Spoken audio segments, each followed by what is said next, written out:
Philippine Coast Guard. There was a ballot that was rejected first. Live mula sa GMA Network Center, ito ang 24 Oras. Magandang gabi po, Luzon, Visayas at Mindanao. Itinaas ang PHIVOLCS ang Alert Level 3 sa Bulkang Mayon sa Albay matapos itong magbuga ng uson o yung pinaghalo-halong maiinit na bato, lava at gas. Agad na pagkamatay ang inaasahang resulta ng madaraanan ng uson, kaya naman puwersahan ng inilikas ang mga nasa 6 na kilometrong palibot ng bulkan o yung Permanent Danger Zone. Naglagay na ng mga checkpoint para walang makapasok dyan habang pinaghahandaan din ng mga lokal na pamahalaan ang mas matinding pagputok ng bulkan. Mula po sa tanggapan ng PHIVOLCS, nakatutok live si Chino Gaston. Chino. Mel, Emil, Vicky, dahil sa pag-aalboroto ng Bulkang Mayon ay pinalikas na ang mga residente na posibleng maapektuhan ng mga rockfall, lahar at yung pyroclastic density current o uson na lubos na mapanganib sa hayop man o sa tao. Sa gitna ng dilim pasado alas 10:40 kagabi, may liwanag sa tuktok ng Bulkang Mayon dahil sa naaninag na lava at nang maglabas ng uson o pinaghalong mainit na bato, gas at lava sa bunganga ng bulkan, itinaas na ng PHIVOLCS ang Alert Level 3. Ibig sabihin, lalong lumalapit sa surface o labas ng bulkan ang magma o mainit na material nito.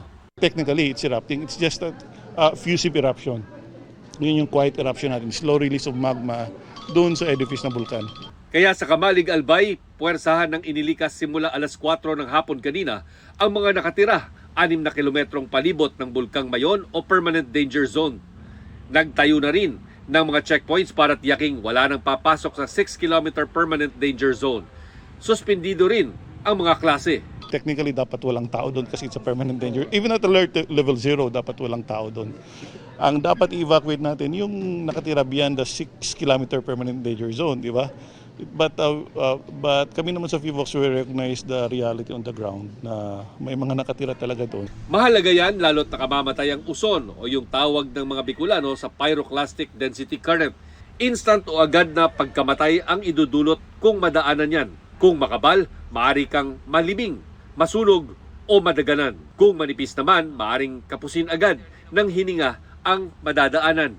Bago nito, pinulong na ng Kapitolyo ang mga alkalde ng 7 bayan na posibleng maapektuhan ng pinakahuling effusive eruption. Maliban sa Kamalig, may preemptive evacuation na rin sa Tabaco City, Ligao City at mga bayan ng Malilipot, Daraga at Ginubatan. Inihahanda na ang mga evacuation centers para sa tinatayang 2,899 na mga residenteng pinalilikas mula sa mga nasabing lugar. Mga nasa 6 kilometers na dapat sumunod tayo, no? Kasi we want to really emphasize na no man's land yan pag ganito may mga alert level. Bawal man sa 6-kilometer permanent danger zone dahil sa alert level 3, sinasabi ng Department of Tourism na ligtas pa rin pumunta ang mga turista sa Albay para saksihan ang aktibidad ng bulkan mula sa malayo. Pansin daw ng DOT na dumarami ang mga tourism arrivals tuwing nag-aalboroto ang Mayon. Ano tayo doon, maghihigpit tayo, yung mga ganyang yung trekking, syempre may mga kasi yung safety pa rin ng turista. Vicky, patuloy na babantayan ng PHIVOLCS ang aktibidad ng Bulkang Mayon.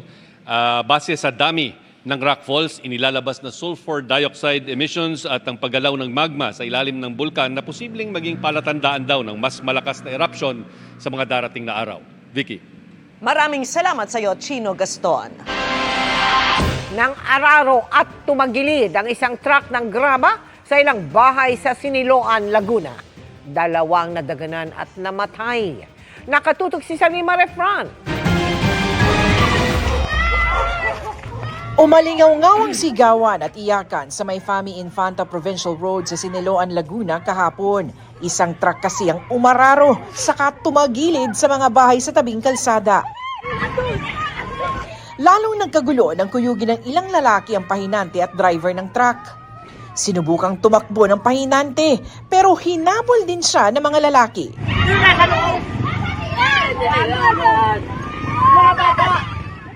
Tarantang-taranta naman ang mga residente dahil may mga naipit na tao sa mga bahay.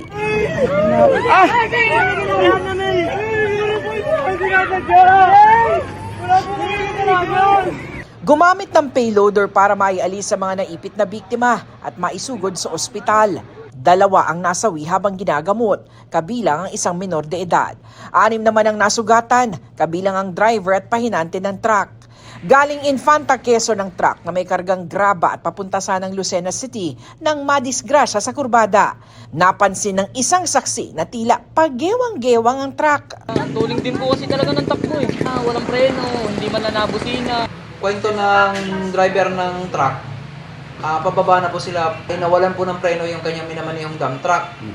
Kaya ito ay kanyang kinabig at tumagilid. Nadaganan po yung kubo nung babaeng namatay at yung isang batang nasa tabi ng kalsada. Tumangging humarap sa kamera ang pahinante, pero kwento niya, nang basagin niya ang salamin para makalabas sa nadiskrasyang truck, pinagsusuntok siya at saka may sumakal sa kanya.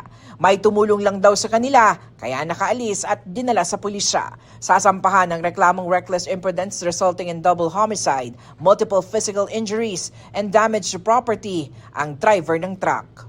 Para sa GMA Integrated News, Salima Refran, nakatutok 24 oras.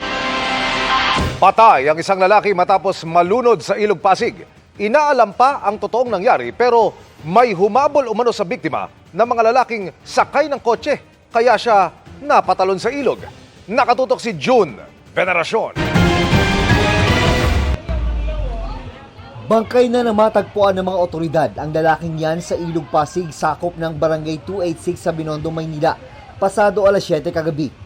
Ayon sa barangay, nagulat na lang sila nang mataranta ang mga residente dahil may palutang-lutang na katawan sa ilog. Nung marami na pong nakapagsabi sa amin na may nalunod, inutusan ko na po agad yung mga tanod ko na pumunta sa Coast Guard para ipaalam sa kanila, para ma-retrieve yung patay. Pagka-retrieve po, pumunta ka agad ako sa PCP para inform sa kanila. And then, agad naman dumating yung investigador tsaka yung homicide. Pero dahil sa may kadiliman ng ilog, tumagal daw ng mahigit 1 oras bago tuluyang na-recover ang bangkay ng biktima sa tapat ng isang pumping station.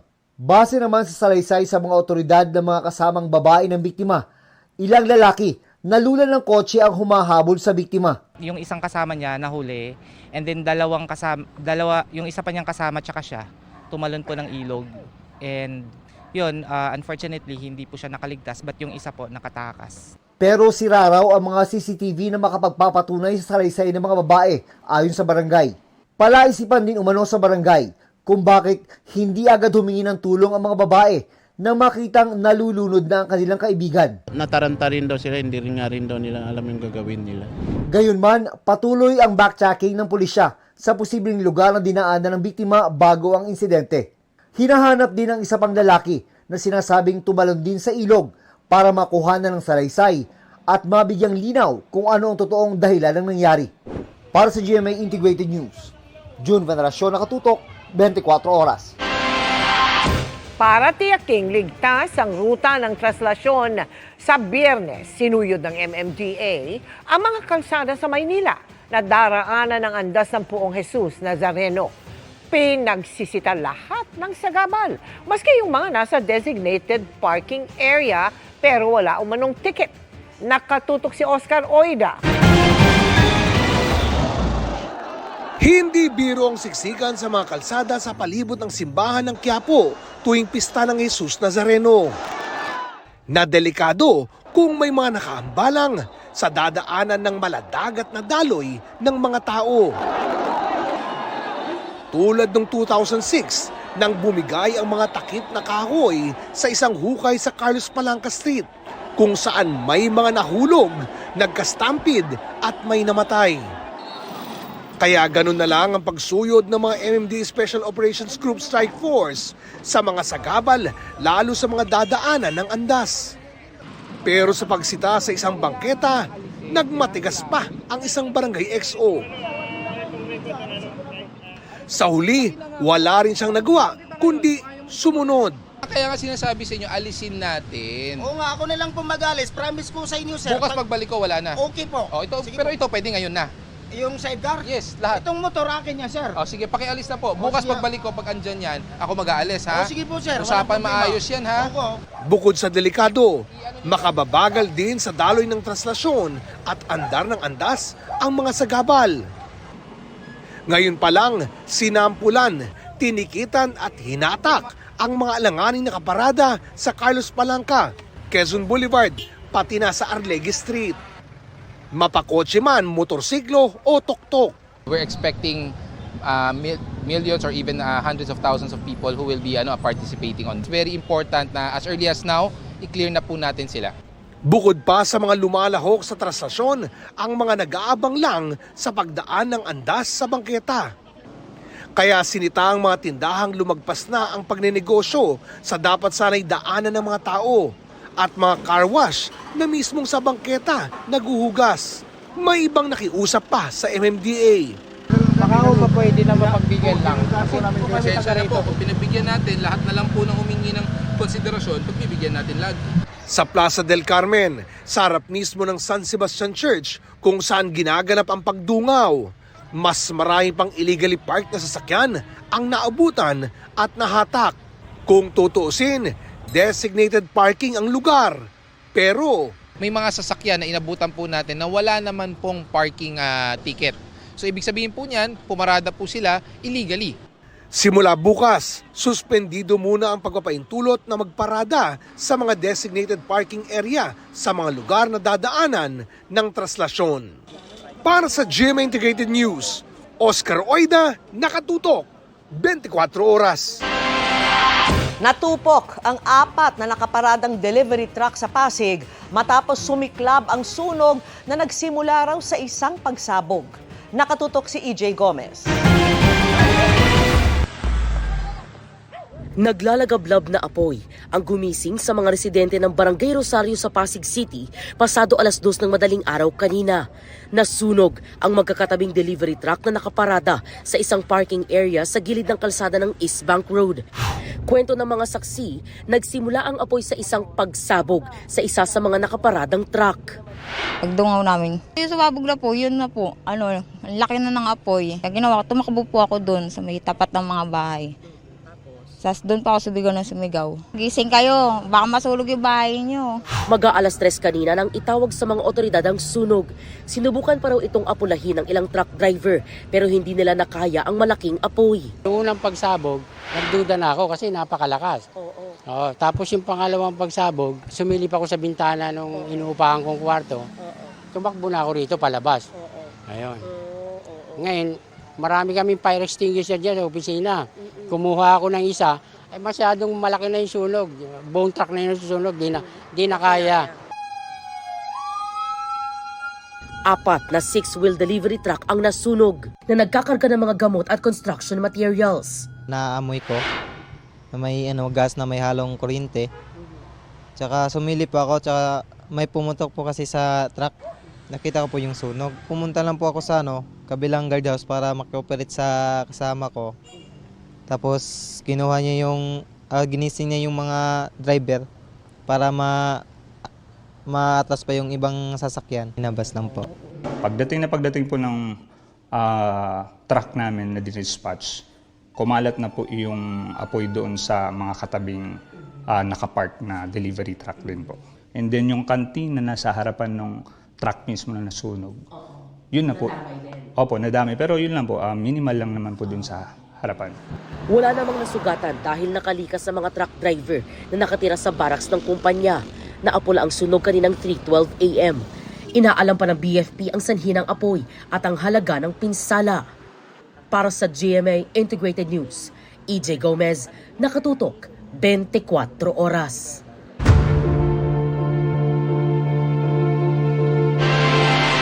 Tuloy ang pagpapanagot sa mga sangkot sa flood control scandal ayon sa palasyo. Sabay giit na may mga nakulong naman na at na-isyuhan ng mga arrest warrant. Tugon niya ng usisain kaugnay ng naunang pangako ng Pangulo na walang Merry Christmas para sa mga sangkot. Nakatutok si Ivan Mayrina. Kulong na sila. wala silang Merry Christmas. Before Christmas, makukulong na sila. Ikalawang linggo ng Nobyembre nang sabihin niya ni Pangulong Bongbong Marcos kasabay ng paglalahad sa pagbibigay ng update sa mga naging hakbang ng pamahalaan sa flood control scandal. May mga nakasuhan, sumapit at lumipas ang Pasko, pati ang bagong taon. Pero sa mga prominenteng pangalan nasangkot sa anomalya, ang kontratistang si Sara Diskaya pa lang ang nakulong. Ang iba, tulad ng kanyang mister si Curly, at ang mga tinaguriang Bulacan Boys sa mga opisyal ng DPWH Bulacan, nasa kustodiya pa rin ng Senado. Wala nakakulong ng mga halal na opisyal, mga dati man o kasalukuyang miyembro ng Senado o Kongreso. Pero meron naman mga naarestong ilang district engineer at kawani ng DPWH. Tinanong namin tungkol dito ang palasyo. Ano ho ang tugon ng Pangulo dito na hindi ho yata nangyari yung kanyang ipinangako? May mga walang Merry Christmas. Wala naman siyang binanggit kung sino ang pangalan. Pero tandaan natin, sa higit na 4 na buwan, may mga nakulong, may mga warrants of arrest na na-issue, may mga nagtago, mayroong nakikipag-usap at nagsisettle at ibinibigay, rather restitution, isinusole ang karamihan sa kanilang mga kickbacks na hindi naganap, never nangyari sa anumang administrasyon. Sa administrasyon lang po ni Pangulong Marcos nangyayari ang mga ito. Ang sinasabing restitution ang installment na pagsauli ng mga kinurakot na pondo ng ilang mga opisyal ng DPWH at maging ng ilang kontraktor. Pero mabilis sa paglilinaw ng palasyo, hindi pa raw dito nagtatapos ang paghahabol sa mga nakinabang sa pagnanakaw sa pondo ng bayan. Hindi pa naman po natatapos ito. Kung meron pang inaabangan ng mga tao, meron din pong inaabangan ng Pangulo. Hinintay din po ang Pangulo ang mabilisang resolusyon na magbumula sa Ombudsman at sa DOJ. Kung lahat na maaaring sangkot ay matibay ang ebidensya at yun naman ang gusto ng Pangulo, due process ay inoobserba, hindi pa po natatapos ang termino ng Pangulo. Marami pa po ang mangyayari at magaganap. Ganyan din ang panibagong pangako ng DOJ at ng Ombudsman na sa mga susunod na linggo ay may mga panibagong bugso ng mga warrant para arestuhin ang mga sangkot. Na magsimula ang investigasyon, pangunahin tumutok dito ang Independent Commission for Infrastructure o ICI. Pero sa ngayon, iisa na lang ang natira sa mga orihinal na itinalagang opisyal nito, ang chairman na si dating Supreme Court Justice Andres Reyes. Hindi pa malinaw sa ngayon kung anong kahihinat na ng komisyon. Hindi po tayo nabibigyan ng update kung magkakaroon po ng replacement. At sa kasalukuyan po ay nagtatrabaho pa rin po ang mga nasa ICI. At nandyan din po ang ombudsman na nangako na magpapatuloy po sila. So hindi naman po titigil. Kahit po sabihin natin na isa na lang ang miyembro ng ICI, nandyan pa rin naman ang executive director, patuloy pa rin po ang pag-iimbestiga. So, hindi po titigil sa pag-iimbestiga. Para sa GMA Integrated News, Ivan Mayrina, nakatutok, 24 oras. Arestado ang isang lalaki sa Davao City na inireklamong namba-blackmail sa dating kasintahang menor de edad. Para sumama sa kanyang magtanan, nagbanta umano itong ipakakalat ang mga pribadong video ng babae. Nakatutok si June Veneracion.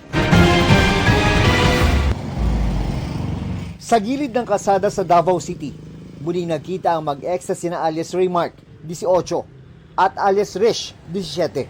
Pero napilitan lang pala ang babae dahil may hawak ang lalaki ng mga pribadong video at litrato niya. Ito ay ang ukol sa pananakot ng kanyang ex-boyfriend na para pilitin siyang pagtanan. Mahal na mahal niya ang yung babae, kaya gusto niyang itanan.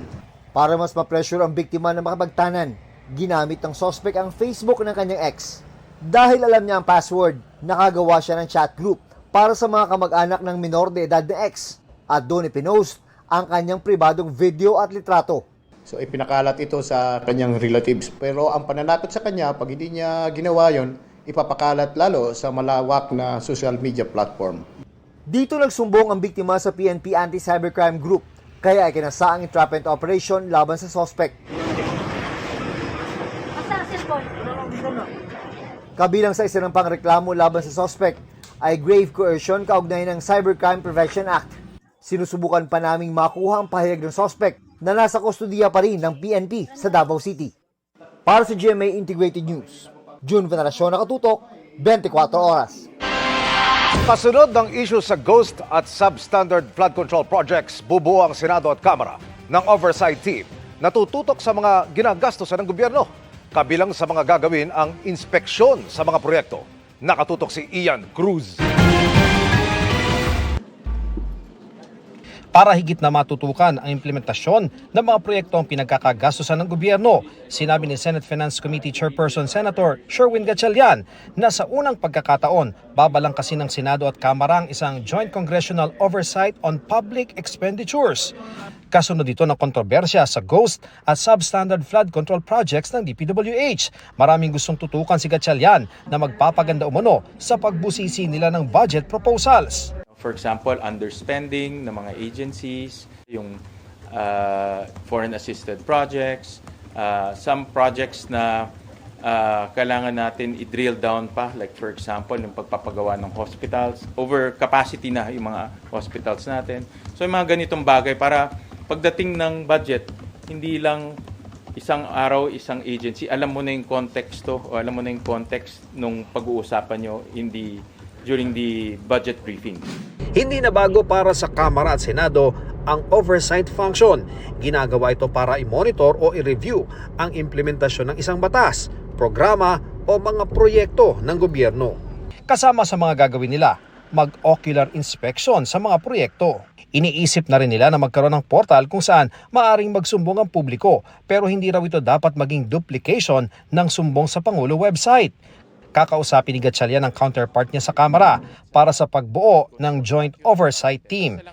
Kahapon, pinirmahan ng Pangulo ang 6.793 trillion pesos na national budget. Vinito niya ang 92.5 billion pesos na bahagi ng mahigit 243 billion pesos na unprogrammed funds. 3 items ang natira sa unprogrammed appropriations, ang AFP modernization, loan proceeds to foreign assisted projects at risk management. Nasa 11 items ani Gatchalian ang nasa unprogrammed appropriations at siyam dito ang na-veto ng Pangulo na pawang galing din naman daw sa ehekutibo. Out of the 9 vetoed items, 7 ay nasa NEP, meaning nasa President's budget. Yung 2 ay proposal rin ng executive through that close collaboration and coordination. No? So yun yung konteksto nito. Pero para sa akin, ang pinakamahalaga na wala na sa program ay yung sagip. No, that's na tinanggal ng Senado. That's worth about 80 billion.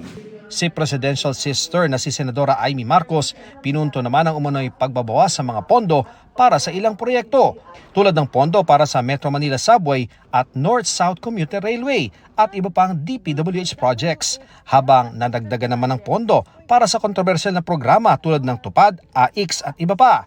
May kahalintulad naman na batiko si Senador Rodante Marcoleta. Patuloy umano ang pagpapalawig ng mga ayuda tulad ng AIX, Tupad at MyFIF kahit na nabigo naman ang mga programa na mabawasan ang kahirapan at gutom. Sinusubukan pa ng GMA Integrated News sa makuhang panig ng palasyo ukol sa mga sinabi ni Senador Marcos at Marcoleta. Para sa GMA Integrated News, Ian Cruz, nakatutok 24 oras.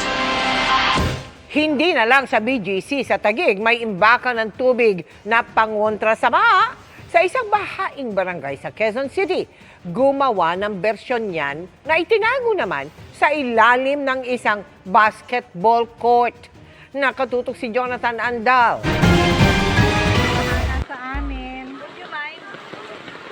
Abot hita ang baha sa Palmera Homes Phase 3 sa Barangay Santa Monica, Quezon City nung bagyong Karina 2024. Bahain daw talaga rito dahil mababang lugar, pero ang problema nilang yan, pinasok na kami ng baha.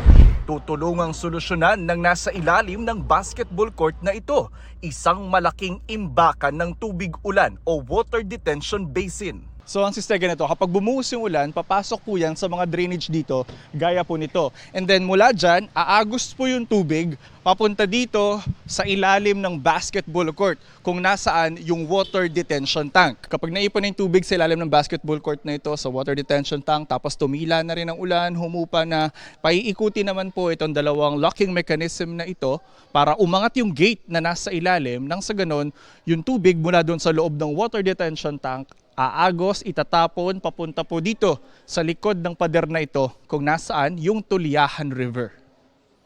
4 na metro ang lalim ng catch basin. Kasya ang 1,700 cubic meters ng tubig o lagpas kalahati ng Olympic-sized swimming pool. Itong detention basin na nilagay natin is actually will be operated by gravity only. So wala siyang pump. So nasa higher level siya. Kapag bumaba ang elevation ng river, automatic lalabas yung tubig from the detention basin.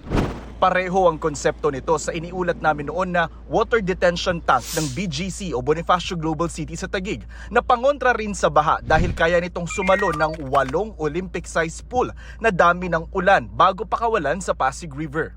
Sabi noon sa akin ni Noy DPWH Secretary Manny Bonoan, plano ng DPWH na gayahin ito sa iba't ibang lugar sa bansa. Ngayon, may kahalintulad na rin ito sa Quezon City na isang taong ginawa at ginastosan ng 45 million pesos. Hindi po ito DPWH implemented project. It's solely implemented by the Quezon City government. Naisip namin to kasi instead of having separate projects, baka mas feasible at practical na pagsamahin as much as possible since yung land naman at location ay government property, so practical siya for us. At the same time, mas nakatipid pa in effect. Double purpose siya. Meron ka ng basketball court, may cash basin pa siya sa ilalim. Talagang number one problem dito, pag malakas na malakas ang ulan, napakabilis ng pagtaas ng tubig. Yung iba po, nagpagawa na po ng second floor para meron po silang matakbuhan. Hindi na kami pumupunta sa evacuation kasi nga umaasa naman kami sa third floor. Dahil ba sa water detention basin na ito, matatapos na ang problema sa baha ng mga taga-barangay Santa Monica? Meron kaming na-test nung hindi pa siya talaga completely finished, yung basketball court, pero yung detention basin nandyan na nakapag-store na siya ng water. So somehow na-protect na yung community. Ayon sa city engineer, ang water detention basin na ito ay parte ng master drainage plan ng lungsod na nakabase sa hydrologic analysis ng Project NOAA ng University of the Philippines. May 2 o 3 pa raw na multi-purpose detention basin na ipatatayo sa Quezon City. Ang unang matatapos ang nasa Tandang Sora na may basketball court din sa itaas.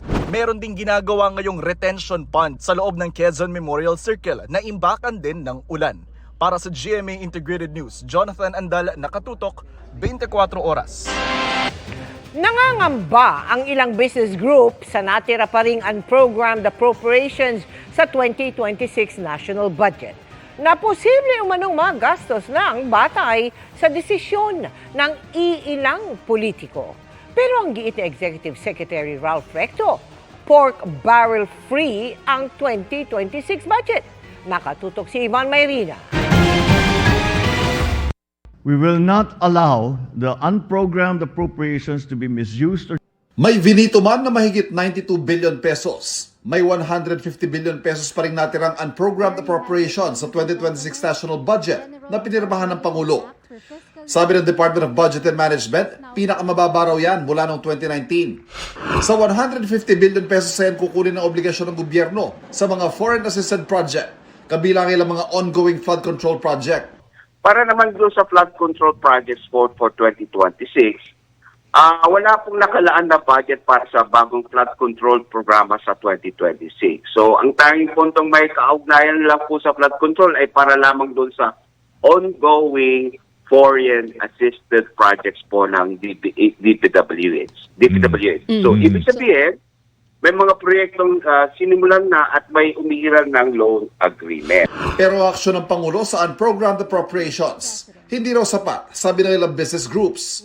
Sabi ng Makati Business Club, sana raw mas naging agresibong Pangulo sa pagtanggal sa unprogrammed allocations na sa tingin nila ay mauwi sa discretionary disbursement o desisyon lang ng mga politiko kung paano gagamitin. Soft pork din kasi ang tingin nila dito. Hindi raw sapat na nangakong Pangulo na hindi pwede makialam ang mga politiko. Dapat daw maglabas sa executive order na maglalatag ng mga panuntunan sa pag-release ng ayuda at ang paglimita sa paggamit ng confidential funds para sa lehitimong security issues lang. Ang Financial Executives Institute of the Philippines o FINEX nagpahayag din ng agam-agam na may unprogrammed appropriations o UA pa rin sa budget. Wala kasi itong katiyakan. Nagpapahina sa disiplinadong paggamit ng pondo at lumilikha ng duda sa kredibilidad ng budget. Sabi ng DBM, may mga kondisyon naman para mapondohan ang mga proyekto sa ilalim ng UA. Una riyan ay kung may makolektang dagdag pondo o excess revenue ang gobyerno. Mayroon tayong mga panuntunan kung paano natin siya ni-release yung ating ating program appropriations. Katulad ng ating pagbabalangkas nung tayo ay nagprepare ng budget, meron tayong mga konsiderasyon. Una sa lahat, naka-align dapat po yan sa administration's go yung ating development program. Pero ang budget watchdog na Social Watch Philippines hindi lang nagpahayag ng agam-agam, kundi dismayado sa 2026 budget. Nauna na kasi nilang pinavito ang may 319 billion na halaga ng mga line item na sa tingin nila ay mga pork barrel sa budget sa ilalim ng DPWH, DA, mga pondo para sa mga lokal na pamahalaan at maging sa disaster assistance. Dagdag pa riyan ang 138 billion pesos sa ayuda funds. Kahapon, iginiit ni Executive Secretary Ralph Recto na walang pork ang 2026 budget. Sa tingin namin, pork barrel free dahil hindi naman pwede makialam ang legislator pagdating ng executing the budget at purely executive function na yan pagdating ng execution of the budget. Nang tanungin naman sa ayuda, sinabi ni Recto na may mga provision sa General Appropriations Act na nagbabawal sa partisipasyon ng opisyal ng gobyerno, politiko o kanilang mga tauhan sa pamamahagi ng ayuda. Paano ho kaya mas matitiyak na hindi nga nakikialam itong mga politiko? Since nandyan pa rin po yung mga MyFIP and other. Ang masasabi ko lang dyan ay meron batas na may general provision under the General Appropriations Act na susundan natin. Something that wasn't there previously? Hindi tayo dadagdag sa batas, hindi rin tayo babawas kung ano man ang nakalagay sa batas. Sinagot naman ng Malacanang ang plano ni Congressman Egay Irice na questionin sa Korte Suprema ang 2026 budget. Confident po sila na ang ginawa po ngayon na budget ay ang pinakamalinis, pinakamaayos, at ito'y para sa taong bayan. So confident po ang Pangulo. Para sa GMA Integrated News, Ivan Mayrina, nakatutok, 24 oras. Walang bagyo pero nakaranas ng mga pag-ulan at pagbaha ang ilang probinsya. May hanging bridge pang sinira ng rumaragasang ilog at excavator na halos tangayin ng agos. Nakatutok si Tina Panganiban Perez. Hinambalos ng rumaragasang tubig sa ilog ang hanging bridge na yan sa Tiboli sa South Cotabato. Sa lakas ng ragasa, tuluyang nasira ang tulay. Nabunot at tinangay rin ang malakas na agos ng tubig maging ang ilang puno. Sa bayan naman ng makilala sa North Cotabato, makapigil hiningang tinangay ng malakas na agos ng ilog ang excavator na ito. Nasa loob niya ng helper nang sumabay sa ragasa ang naturang excavator. Unti-unti rin naman itong nakontrol at naiahon mula sa ilog. Makapigil hininga rin ang tagpong ito sa Esperanza, Sultan Kudarat kung saan buwis buhay na tinawid ng ilang guro ang rumaragasang ilog para makapagturo sa unang araw ng klase. Kwento ng uploader ng video, matagumpay naman silang nakarating sa paaralan sa tulong ng mga residenteng umalalay sa kanila. Malakas na buhos ng ulan din ang nanalasa sa Tagum City sa Davao del Norte. Agad diyang nagpabaha sa ilang kalsada sa lugar. Pahirapan tuloy ang pagdaan ng mga motorista kung saan ilang motorsiklo at sasakyan ang tumirik. Ayon sa Pag-asa, ang mga pag-ulang yan ay dulot ng easterlies. Dahil naman sa mga pag-ulang dulot ng shear line, nakaranas din ang malawakang pagbaha sa bayan ng Palo sa Leyte kahapon. Sa drone video na ito, nagmistulang ilog ang lugar na halos magpalubog sa mga bahay. Pahirapan din sa pagtawid sa abot bewang na baha ang mga residente. Apektado rin ng pagbaha ang mga bayan ng Viga at Baras sa Catanduanes, bunsod ng malalakas na ulang dulot ng shear line. Pinalubog niyan ang mga bahay at puno ng nyog na ito sa Barangay Asunsyon. Apektado rin ng mga pag-ulan at pagbaha ang Barangay San Roque na nagmistulang ilog ang mga kalsada, pati na ang Barangay San Isidro at San Jose. Nagdulot din yan ng makapal na putik sa ilang kalsada. Perwisyo rin ang idinulot ng mga pag-ulan at pagbaha sa mga taga-Goa, Camarines Sur. Kinailangang alalayan ng ilang residente para makatawid sa umapaw na spillway. Para sa GMA Integrated News, Tina Panganiban Perez, nakatutok, 24 oras. Mga kapuso, patuloy na ang paglayo ng low pressure area na namataan kahapon sa labas ng Philippine Area of Responsibility. Pero yung trough o yung bahagi ng mga kaulapan ng LPA, makaka-apekto pa rin sa ilang bahagi na basa. Kasabay pa rin ito ang amihan easterlies at shear line. Dahil sa apat na weather system, paghandaan ang mga pag-ulan sa ilang bahagi ng bansa bukas. Base sa datos ng Metro Weather, umaga bukas, may tsansa ng ulanin ang ilang bahagi ng Cagayan, Apayao, Batanes at Babuyan Islands, Mimaropa, Bicol Region, Western Visayas at Sulu Archipelago. Magtutuloy-tuloy yan sa hapon. May malalakas na ulan na pwedeng magpabaha o magdulot ng landslide. Posible na rin ang kalat-kalat na ulan sa Visayas at ilang panig ng Mindanao kasama ang Zamboanga Peninsula, Northern Mindanao, Soc-Sargen at Davao Region. Naglabas na rin ng heavy rainfall outlook ang Pag-asa sa Camarines Sur, Catanduanes at Albay dahil sa shear line. Maging alerto lalo na ang mga taga-Albay kung saan patuloy ang pag-alboroto ng Bulkang Mayon dahil sa panganib ng lahar flow sakaling magtuloy-tuloy ang maulang panahon. Sa mga taga-Metro Manila naman, posibleng maging maula pa rin bukas kaya hindi rin inaalis ang tsansa ng ulan. Binawian ng lisensya ang driver na nasangkot sa away kalsada sa Valenzuela noong nakaraang buwan. Nadiskubre pa ng Land Transportation Office na peke ang minamaneho niya noong ambulansya. Nakatutok si Mark Salazar. Kung gaano kaangas ang ambulance driver habang binabalibag niya ang bike na nakasagi sa kanya sa Valenzuela noong December 18, siya namang baba ng loob habang sinasabon siya kanina ng LTO. Tama ba yung ang pinakikita ninyo na nakikiusap sa inyo ng bata? Panibagin mo kayo? Ano hindi mo makakira? Kayo, attorney, may mga apo din kayo. Kita nyo naman, di ba? Sana man lang yung kliyente ninyo, nauunawaan niya yung ginawa niya. Talagang matanda na ako, ito lang ako. Pero, pinagsasabi. Salamat po, yun lang. Kasi talaga pong kapag hindi po natin gagawin ito, walang tigil paulit-ulit po ang mangyayari. Huwag pong gano'n. Ang violent behavior ng driver na kuhang-kuha sa video na ipinakita ng LTO ay sapat ng dahilan para tuluyang i-revoke ang kanyang lisensya. Dahil sa investigasyon, nabuko na may iba pa palang modus ang violator. Pekeng ambulansya pala ang minamaneho niya. For ranger use in the incident, unregistered. Plus, meron pong ikinakabit na ambulance sticker at nag-carry out po ito na sa punerarya.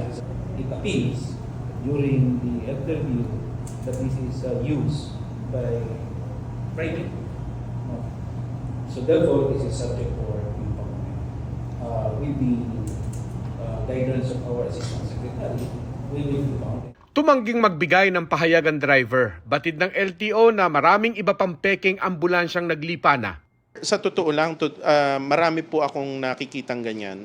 Meron pong mga individual na nagpapanggap na ambulansya at nilalagyan nila ng blinker tapos bumabiyahe. Minsan ginagamit nila sa negosyo nila. Kaya kami sa LTO, hihigpitan din namin yan. Titingnan namin yung mga individual na gumagamit ng ganyan na illegal. Kaya po nagkaroon kami ng desisyon na i-impound po yun dito. Kasi bawal po talaga yung ginawa nila. Isa pang road rage ng motorista na nakunan sa Cavite ang tinutunto na rin ngayon ng LTO. Sa video makikita ang driver ng SUV na nakikipag-away sa bus driver. Palitan ng mura na nauwi sa tangkang pagsira sa wiper ng bus. Pinadalhan na ng sabpina ang driver ng SUV para pagpaliwanagin sa LTO sa January 14. Pinapadalo rin ang bus driver. Maging mahinahon tayo. Wag natin daan ang init ng ulo at gumawa tayo ng aksyon na ikapapahamak natin, ikatatanggal ng lisensya natin at ikakaso natin. So maging mahinahon tayo. Para sa GMA Integrated News, Mark Salazar, nakatutok 24 oras. Arestado ang dalawang lalaki sa magkahiwalay na operasyon ng pulisya matapos nilang takutin ang mga dati nilang kasintakan para makuha ang kanilang gusto. Sa Cagayan, damay pa sa demanda ang misis at menor de edad na anak. Tunghayan sa aking eksklusibong pagtutok.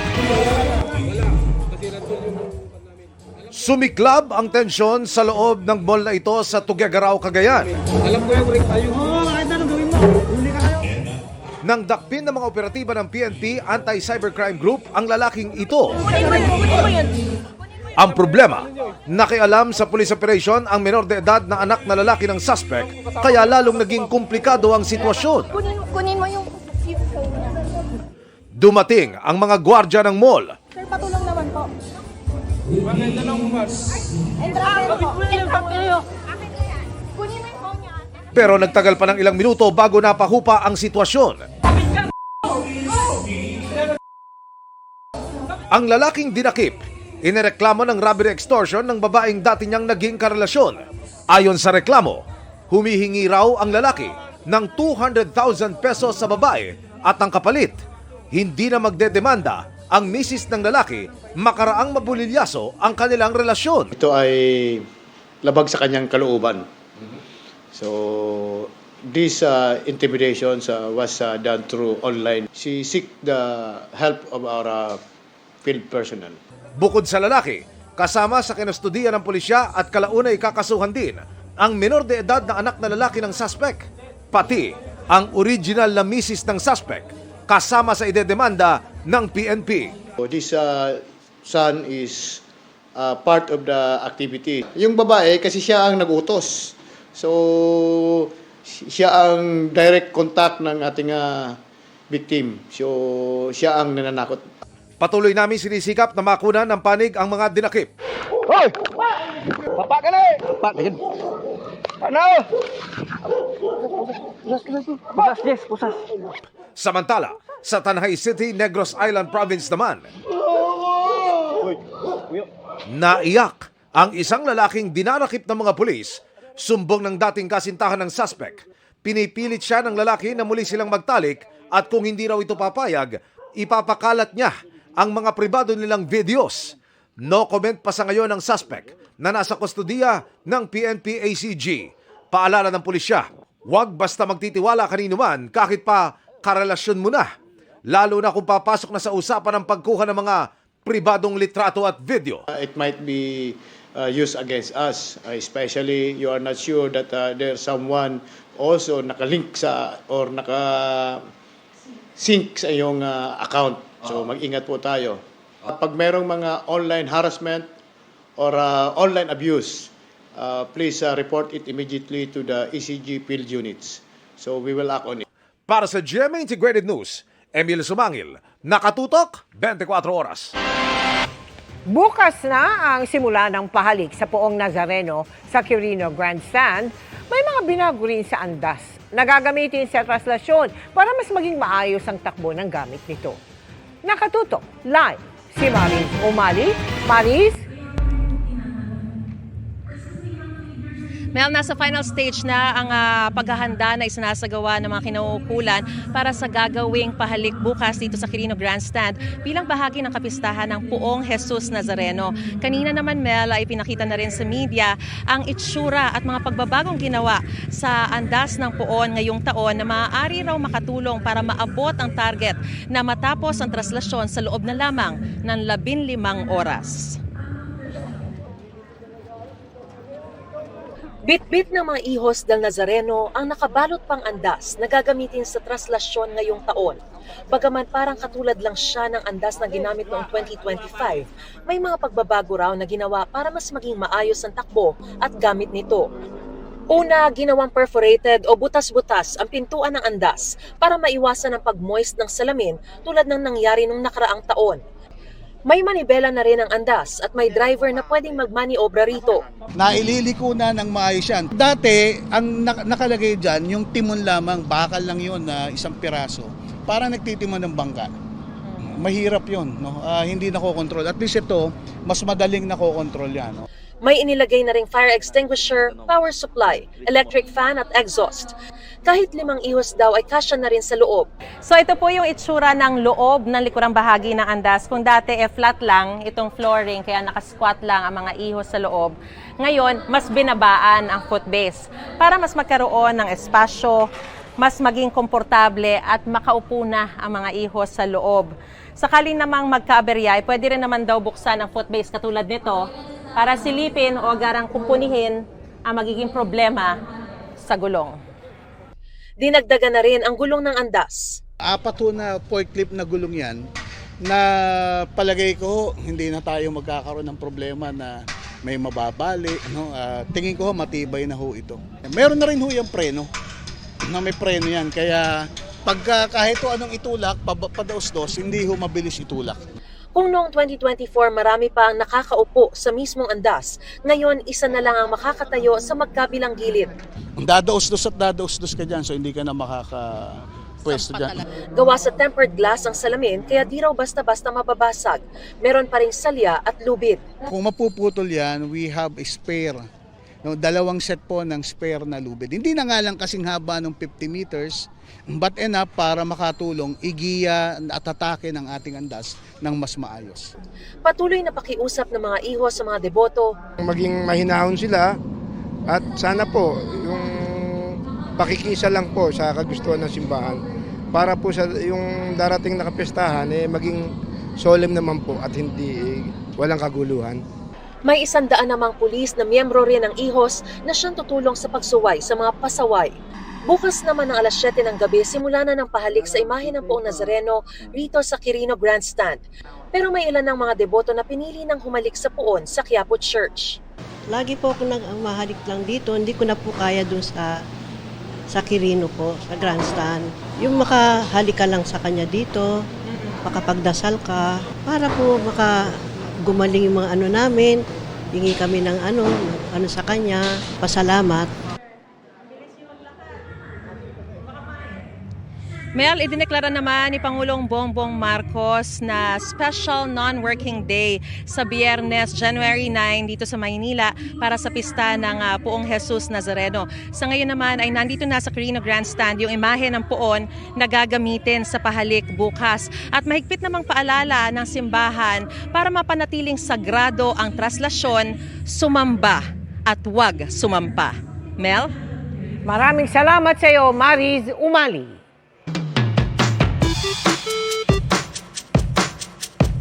Sa kalagitnaan ng isang hockey match sa Amerika, umulan ng mahigit 80,000 teddy bears. Bakit kaya at paano nangyari ito? Kuya Kim, ano na? On behind the goal, puck comes free. 0-0, less than 3 minutes. Pansamantalang naantala ang nag-init na hockey match sa pagitan ng Hershey Bears at Rockport Ice Hogs sa Pennsylvania sa Amerika. Dahil sa pag-ulan ng libu-libong teddy bears. Ito ang tinatawag nilang Teddy Bear Toss. Isang taunang tradisyon at charity event ng Hershey Bears Hockey Club. Ang siste, sa tuwing nakakapuntos ang kanilang unang goal ang Hershey Bears sa isang Teddy Bear Toss game, agad na hinahagis ng mga fans ang mga dala-dalang teddy bears at iba pang stuffed animals sa ice rink. Ang mga stuffed toy, kukolektahin pagkatapos ng laro para i-donate sa mga bata at pamilyang nangangailangan. Sa taong ito, 81,796 teddy bears at iba pang stuffed animals sa kanilang nakolekta. Pero hindi nito nabasag ang naitalang world record noong nakaraang taon, kung saan mahigit 102,000 teddy bears ang kanilang nalikom.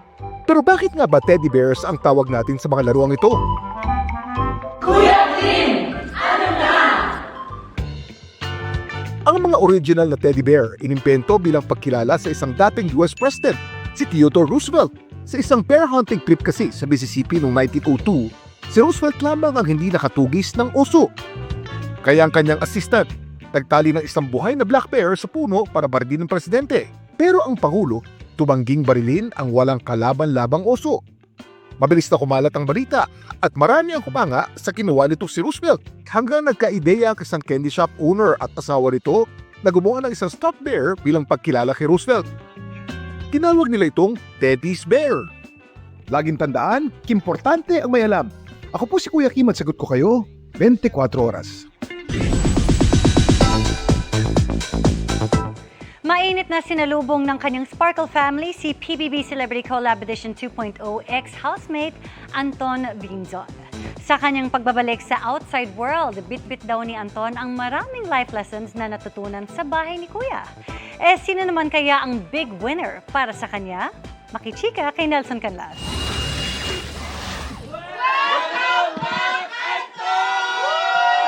Emosyonal ang Sparkle teen na si Anton Vinson nang sorpresahan siya ng Sparkle GMA Artist Center matapos lumabas ng Pinoy Big Brother House. Kasama ng kapwa Sparkle artists, handlers, and managers, pati si Sparkle GMA Artist Center First Vice President Joy Marcelo. Ayon kay Anton, kahit mahigit 2 buwan siya sa bahay ni Kuya, tila naging mabilis daw ang mga pangyayari. And before he knew it, natuldukan na ang kanyang PBB Celebrity Collab Edition 2.0 journey.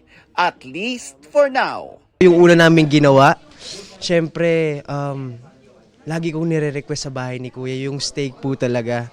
Opo, steak. Opo. And syempre, nung nakita ko po si Mama, almost 2 months na rin nung nasa loob ako ng bahay. And kasi nakikita ko lang yung picture frame niya. Lagi ko kinikiss si Mama sa every pagtulog ko. Pero nung nakita ko talaga sa personal si Mama, grabe yung feeling ko. Dumating para batiin si Anton, ang kanyang friend na si Allen Ansay. At dahil nasa loob pa ng bahay si Sofia, may pahatid bang mensahe ang Sparkle Star para sa kanyang collab team? Ay, madami po, hindi ko na mabibilang eh. Like, parang namimiss niya talaga eh. Pinapasabi niya na, ano ba yan? Sana okay lang si Allen. Umiiyak siya. Actually, marami akong itatanong sa kanya eh. Kasi kung kumusta si Sophie, kung ano nangyari sa loob. Talaga.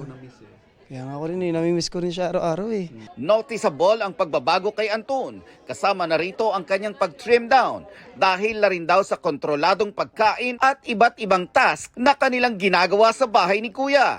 Pero ang labis niyang ipinagpapasalamat ang maturity na bitbit niya after PBB. Sobrang sarap po talaga sa feeling nung nakipagsalamuha ako sa mga tao na hindi ko kilala, pero nagkaroon talaga ako ng kaibigan at tinurong kong talagang pamilya. Pero Anton, konting insider feels naman. Sino sa tingin mo ang magiging big winner ng PBB Celebrity Collab Edition 2.0? Lahat po talaga, pero si Caprice po talaga. Si Caprice po talaga yung big winner po talaga namin. Kasi si Caprice po talaga yung parang mabait po talaga sa bahay and gumagawa po talaga sa chores. Nelson Canlas, updated sa Showbiz Happenings. Tukoy na ng pulisya ang person of interest sa pagpatay sa isang babae na isinilid pa sa storage box at isinakay sa isang bus. Dahil yan sa barcode ng ginamit nitong tape sa pagselyo ng kahon. Nakatutok si John Consulta. Walang kaalam-alam ang mga nasa bus station na ito sa Calamba, Laguna nitong Enero 1 na bangkay na pala ang laman ng plastic storage box na ikinakarga noon sa isang bus pasado alas 9 ng gabi. Pero ang lalaking nagsakay nito na nakuha ng CCTV at nagdeklarang tools ang laman na trace kalaunan dahil sa barcode na may iwan niya sa storage box. Barcode pala yon ng tape na binili sa establishmentong ito kung saan nakuhanan ang parehong lalaki 3 oras bago ang kuha sa bus station. Dito nakita siyang kumukuha ng tape na binayaran niya sa counter pasado alas 6 ng gabi. Person of interest na siya ng Basud at Cabuyao Police. May nakita kaming barcode na merong nakalagay na dito po sa isang store, shopping mall. January 1 po ito eh. Nakita namin na bumili siya ng tape. And tiningnan namin yung profile, yung damit, yung paano siya maglakad, yung mga initial identification niya. At ipinakita po natin sa witness natin at positibo niyang na-identify po itong suspect natin. Pwede naman binili niya muna bago niya patayin or binili niya, nagmadali siya doon kasi patay na. Ang bangkay matatagpuan kalaunan sa Basud, Camarines Norte at kikilalanin na sa isang 38 anyos na babae. Ayon sa kanyang ina, kinakasama ng biktima ang person of interest. Nang galugari ng soko ng Calabar Zone Police ang apartment na mag-live-in partner, tumambad sa kanila ang basag na bote.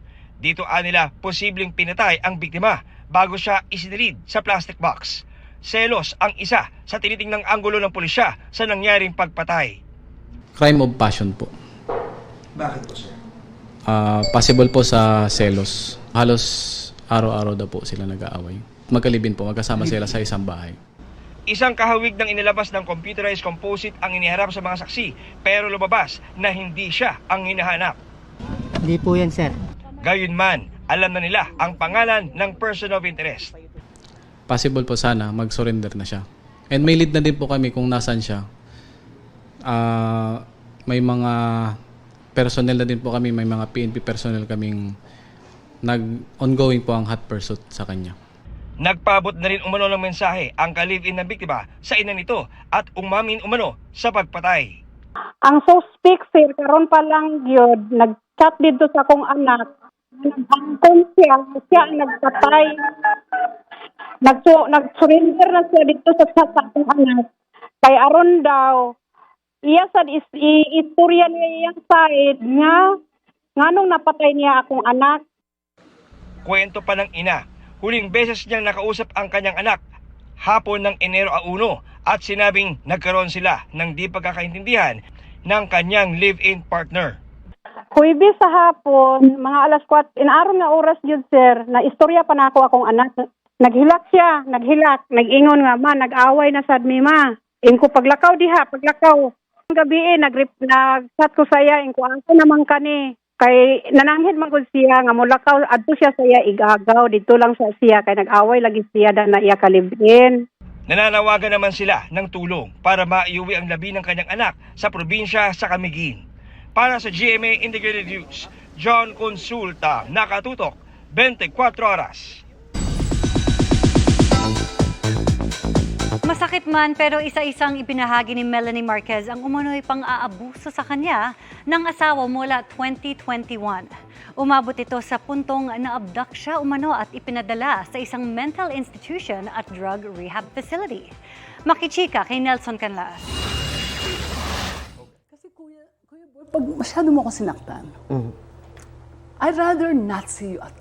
Ibinulgar ni Melanie Marquez sa Fast Talk with Boy Abunda ang umano'y pang-aabuso ng kanyang asawang si Randy Adam Lawyer. Ayon sa aktres, bukod sa pisikal, naging emosyonal at pinansyal ang pang-aabuso sa kanya mula pa noong 2021. Tinutukan niya akong baril. Ba't siya nagalit? Ba't ka tinutukan ng baril? Sinabi niya kasi, sabi niya sa akin, you know, you should do something for me, sabi niya ganoon. Solve the problem in Davao. Ewan ko bakit niya ako tinutukan. Ako, buti na lang ako, Kuya Boy. Hindi akong tipong natatarantang ganyan. Hindi ako ganon. At noong 2022, nakapagpa-medico legal siya matapos ang umano'y pananakit. Hindi ko alam bakit siya. Natutulog ako, Tito Boy. Magkatabi kami. Tapos akala ko na panaginipan ko, may sumuntok sa akin. You know what I mean? Tapos, siya yung katabi ko. Sinipa ko siya para mahulog sa kama. Sabi ko, why did you punch me? What did I do wrong to And you? he said? I was dreaming. Naulit pa raw ang pananakit ng ilang beses, pero noong 2025, matapos ang isang pagtatalo, dinibdiban siya umano ni Randy habang nasa loob ng kanilang sasakyan. Sabi ko, hindi ako minahal ng tao to. Sabi ko, okay, Melanie, huwag ka na magbulag-bulagan kasi lagi kong binibigyan ng excuses. Hindi ako minahal, pero siya pag konting kibot, nandyan ako. You will file for divorce. Yes. I want to be happy. Sabi ko, I'm too old already. I'm 64. All I wanted is to have peace of mind. I deserve that. I want to be happy. I want to grow.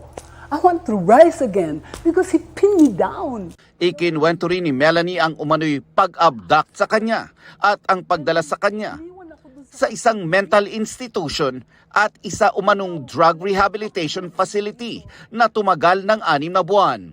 Sinubukan naming hinga ng reaksyon ang isa sa mga anak ni Melanie na si sparkle artist Michelle D. Ngunit hindi mo na raw siya magpapaunlak ng panayam. Ngayong araw, sa pamamagitan ng isang opisyal na pahayag, inilabas ni lawyer ang kanyang panig.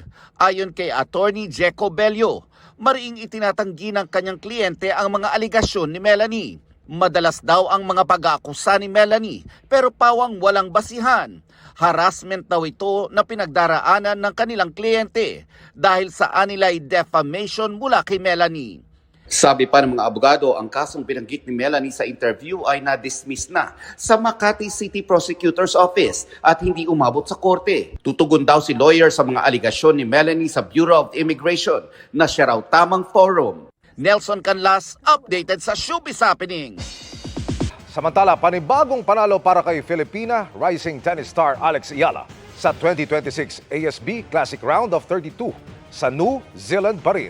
Tinalo ni Ayala sa round na yan ng Women's Singles Tournament ang 2024 Paris Olympics silver medalist at world number 69 na si Donna Vekic. Dahil dyan uusad sa round of 16 si Ayala at makakatapat ang isa pang Croatia. Kahapon lamang, nanalo rin si Ayala at kanyang American partner laban naman sa tennis superstars na sina dating world number 1 Venus Williams at Elina Svitolina. Go, go, go, Alex! At yan ang mga balita ngayong Martes. Ako po si Mel Tiangco. Ako naman po si Vicky Morales para sa mas malaking misyon. Para sa mas malawak na paglilingkod sa bayan, ako po si Emil Sumangil. Mula sa GMA Integrated News, ang News Authority ng Pilipino, nakatutok kami 24 oras.